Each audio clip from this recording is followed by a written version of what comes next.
Good morning, students. Welcome to Systematic English classes. Today we are going to learn an application for sick leave.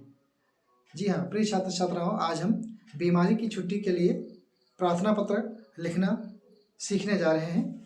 तो आइए साथ साथ सीखते हैं। हमारा जो क्वेश्चन है, write an application to your principal for 2 days leave as you are ill. प्रिय छात्र छात्राओं, if you want to learn English, your first step is to read English fluently. अगर हम इंग्लिश सीखना चाहते हैं, अंग्रेजी पढ़ना चाहते हैं, तो सबसे पहले हमें पढ़ना सीखना चाहिए। तो इसको हम पढ़ेंगे और साथ साथ में आप भी पढ़ेंगे। और सबसे पहले इसको रीड करना सिखाएंगे, उसके बाद बताएंगे इसकी हिंदी क्या होती है, क्योंकि हिंदी भी जानना आपके लिए बहुत ज़रूरी है। इस क्वेश्चन का जो हम आंसर लिखेंगे, मान लो हमारा ये पेज है, ये क्वेश्चन से मतलब नहीं, इस तरीके से पेज होता है हमारा, इस साइड में थोड़ा स्पेस होता है और थोड़ा ऊपर स्पेस होता है। तो जब हम लिखना स्टार्ट करेंगे, किस तरीके से लिखेंगे, यानी the correct method of writing an application, प्रार्थना पत्र लिखने का सही तरीका हम आपको सिखाने जा रहे हैं।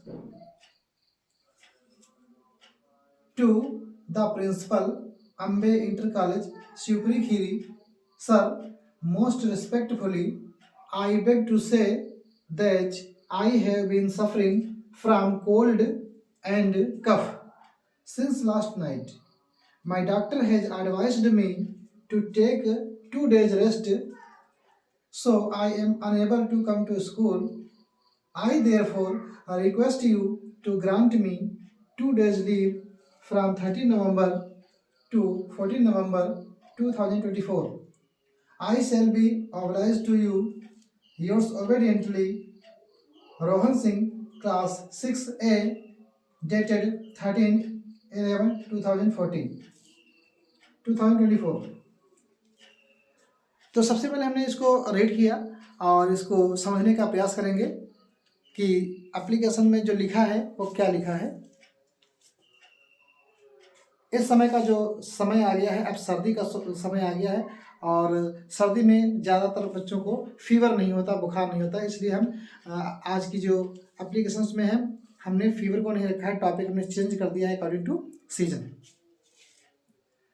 यहाँ पर देखिए बच्चों क्या लिखा है, टू द प्रिंसिपल, सबको लिखना है अम्बे इंटर कॉलेज शिवपुरी खीरी। तो जहाँ पर ये अम्बे इंटर कॉलेज लिखा है, यहाँ पर आप अपने विद्यालय का, अपने स्कूल का नाम डालेंगे और जैसे स्कूल का नाम डालेंगे उसके नीचे क्या लिखेंगे, इस स्कूल का एड्रेस लिखेंगे, स्कूल कहाँ पर बना है उसका और कौन से डिस्ट्रिक्ट में बना है तो उसका एड्रेस लिखेंगे। उसके बाद विद्यालय का नाम आप चेंज कर सकते हैं और जो भी आपका विद्यालय होगा जहाँ होगा उसका आप एड्रेस डालेंगे। फिर लिखेंगे सर मोस्ट रिस्पेक्टफुली, तो सर का मतलब होता है श्रीमान और most respectfully I beg to say, यानी मैं विनम्रता पूर्वक या सम्मान पूर्वक कहना चाहता हूं that I have been suffering from cold and cough, कि मुझे सर्दी और खांसी है सिंस लास्ट नाइट, यानी मैं पिछली रात से सर्दी और खांसी से पीड़ित हूँ। सफरिंग में होता है पीड़ा या कष्ट होता है। माई डॉक्टर हैज़ एडवाइज्ड मी, मेरे डॉक्टर ने मुझे सलाह दी है टू टेक 2 days रेस्ट, 2 दिन की आराम करने की। मेरे डॉक्टर ने मुझे 2 दिन के लिए आराम करने की सलाह दी है। सो इसलिए I am unable to come to school, मैं स्कूल आने में असमर्थ हूँ। अनेबल मीन्स क्या होता है, असमर्थ हूँ। आई देयरफॉर, मैं इसलिए, देयरफॉर मीन्स इसलिए होता है। रिक्वेस्ट यू, मैं इसलिए आपसे निवेदन करता हूँ, टू ग्रांट मी, कि मुझे अनुमति दें 2 days लीव, 2 दिन की छुट्टी की, फ्रॉम 13 नवंबर टू 14 नवंबर 2024, यानी इसलिए मैं आपसे निवेदन करता हूं कि मुझे 13 नवंबर से 14 नवंबर यानी 2 दिन की छुट्टी की अनुमति दें। I shall be obliged to you, मैं आपका रेडी रहूँगा, आभारी रहूँगा। योर्स ओबीडियंटली, आपका आज्ञाकारी शिष्य।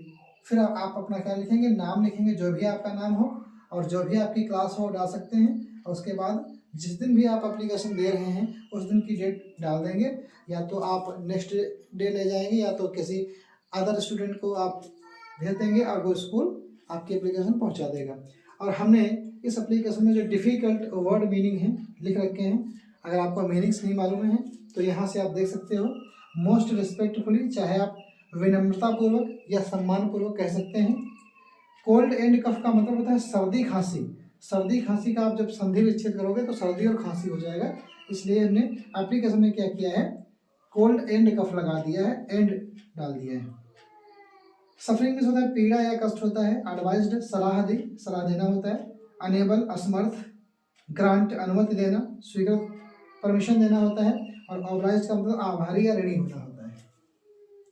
तो ये जो एप्लीकेशन है प्राइमरी और जूनियर स्टूडेंट के लिए खासकर बेहतर है, और अगर इसको सीनियर स्टूडेंट भी लिख सकता है अगर उसे नहीं मालूम है एप्लीकेशन लिखने का तरीका।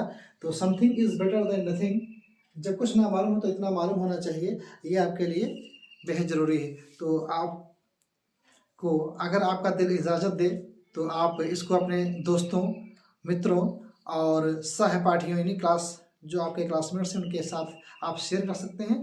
कहते हैं कि शेयरिंग इज़ केयरिंग, अगर आप किसी की केयर करते हो तो उसको आप शेयर कर सकते हो। और ज्ञान जो होता है बांटने से बढ़ता है, जितना ही आप बांटेंगे उतना ही बढ़ेगा।